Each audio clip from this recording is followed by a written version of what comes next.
Hello friends and welcome to another KU review of Kansas basketball. I'm Drew, better known as RockChalk01, and yesterday the 17th ranked Kansas Jayhawks were back home in Allen Fieldhouse to take on number 2 Baylor in a Saturday primetime game and pulled off the upset by a final score of 71-58. Wow, who would have saw this coming? With KU winning this game, Baylor has its first loss of the season, and KU is now the only program to be undefeated in conference play. And KU makes it 38 consecutive senior night wins in a row. Wow. I thought the streak was going to die last night, and the streak of senior night wins still lives. So for those of you who do not know, I give positives and negatives about the game. I give a player of the game and a player who needs to improve. So without further ado, let's jump into this. So let's start out with some positives. And one of the big positives that I saw was KU's shooting percentage the entire game. KU shot 51% from the field and 69% from the free throw line, which are incredible numbers. I will get to the 3-point percentage because that was a little bit of a struggle. But the shooting numbers, like from 2-point range and free throw line, pretty good. But most of it, like all the positives, came on the defensive side of the ball. And let's see. Holding Baylor to 35% from the field, 23% from 3, and 38% from the free throw line. All of them are season lows.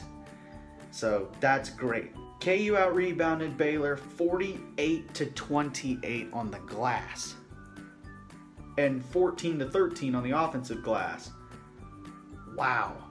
7 blocks for Kansas, 1 for Baylor, and we didn't foul that much. Baylor had 23 fouls in this game.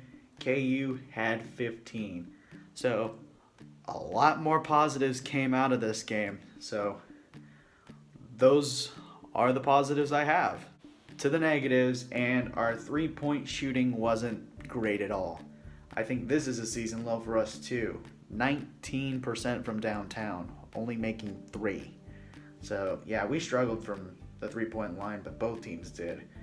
However, we had more turnovers than Baylor as well. KU had 14 turnovers. Baylor had 3. So, I mean, if I had something to give up and we'd win this game, shooting the 3 and turnovers would be it. So it is what it is. Hopefully we can get that improved in the next game and work our way back to being the KU that everybody knows and loves. So those are my positives and my negatives. Also, I forgot to say this. There is one more positive in there that I forgot.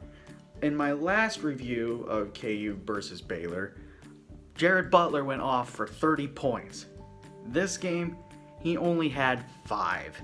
That's a huge difference. So, and it'll tell you why, because my player of the game is Marcus Garrett.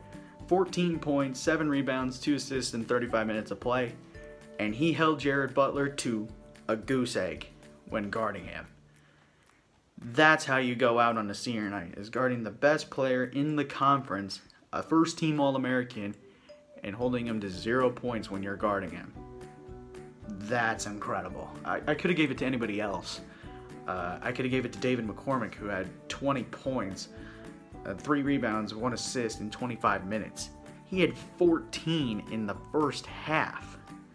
I also could have gave it to Christian Brown with 11 and 9 in 37 minutes, and that's pretty much it. But I gotta give it to the senior because he played great. So that's my player of the game. The player who needs to improve. It's a tough one, but I'm gonna give it to Ochai Agbaji. 37 minutes, he had 7 points, 4 assists, and 3 rebounds.